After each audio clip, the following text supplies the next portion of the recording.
I met a gypsy. What do you make of the current crop of MotoGP talent and just where the sport's at in general at the moment? Well, it's interesting because you see different generations of riders, and everybody thinks that their era was the toughest and the meanest and all this, but I try to keep a pretty open mind about it in the fact that there's no question that the bikes today, I mean, to ride those bikes at the level you have to ride them at to win, it's very difficult. But I will say, I know the electronics, that whole element to it, definitely tones down the risk level, things of that nature. I think the guys today riding those bikes are super talented. They're super capable.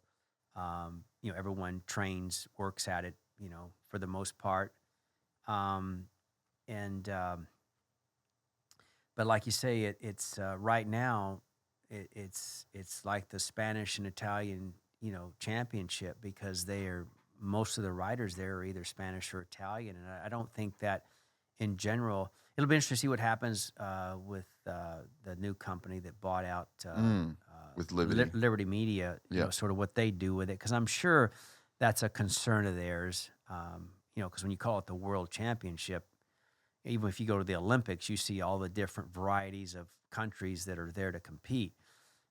So having that just, pretty much just those two countries involved, I don't think it's the best image. But like I say, you can't take anything away from the Europeans because they worked at it. They did. But I think basically they just copied what, when Kenny started that dirt track school in Barcelona, they saw that sort of we kind of gave them the blueprint, and they took it from there, and so yeah, that's why I think it's pretty much dominated by those two countries right now. Yeah, I think the Liberty Media thing is definitely interesting. I'm excited to see where that goes. Like, I think they're definitely going to need more of a Western influence in terms of riders from, I think, like, you've got Jack, who I think he's probably got the most personality of anyone on the grid. Pedro, I think, has a great personality. But yeah, they're going to kind of, like, for Liberty Media to be able to do the things that they're known for doing, I think they're going to need some more talent and a bit more diversity, or a way to, like, maybe coax a little bit more out of, like, the current crop of races. Yeah, I think you've absolutely. It's interesting because maybe most people think of you more of come from more of an MX background, but you've actually nailed it with precision. It's too heavily influenced by the Spanish and Italian. I mean, I think if you really wanted to, say everything in a one-liner, I think that's pretty much it.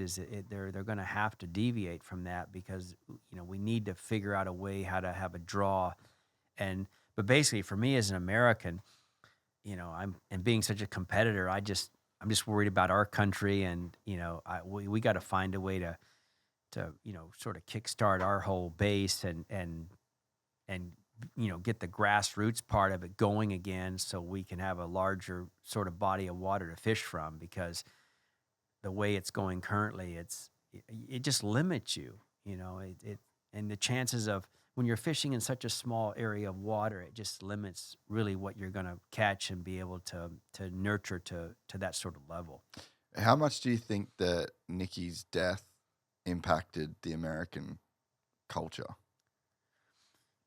I wouldn't say it impacted the American culture. I think the demise of the American footprint is based on the fact that we let the grassroots. I mean, the thing is, dirt track racing is what. I mean, that requires a skill set that I think is absolutely essential to be a good road racer. Just the control and the bike moving around underneath you, and it not being so alarming. But it just imagine like a business just going out of business, locking the doors. It's like, well, nothing's ever going to come out of there because the doors are closed, and that's kind of a simplistic way of saying what we've done here in America. We just sort of went out of business. and so we're not producing any more talent. But we got to, reopen the business but the frustrating part is we've kind of, given them all of our secrets, and so we're going to have to get really creative with how we're going to, get this thing moving again, because just to come back with the same sort of protocol is not going to be good enough. You're going to have to find a way to improve upon that substantially. If you enjoyed this content, please like and subscribe. And to listen to the full 3-hour podcast, search Gypsy Tales in your favorite podcast platform or click the link in the description below. Gypsy Gang.